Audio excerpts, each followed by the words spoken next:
Lo vậy có tâm in bình in với cơ kêu lại thì bình in về đất cơ chúc ngại nắng niềm ai tâm hướng này đây nè nè cứ ôn lên mà tôi giác đi Trên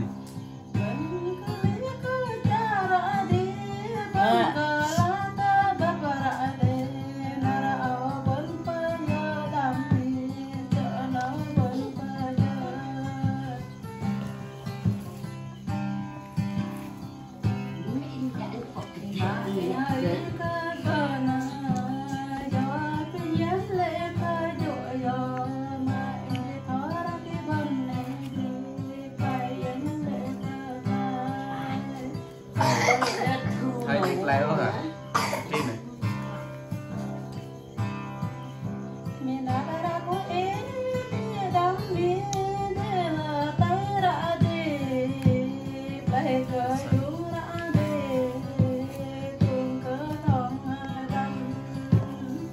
giờ lẽ để thành nào đẹp tin hả? chết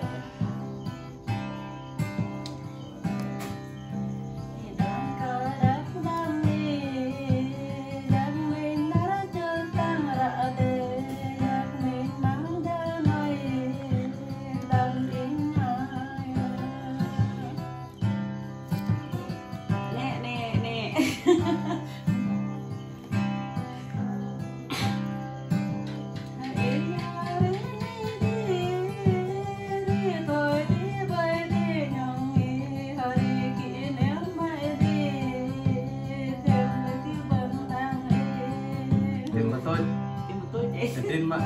chung mà sẽ tên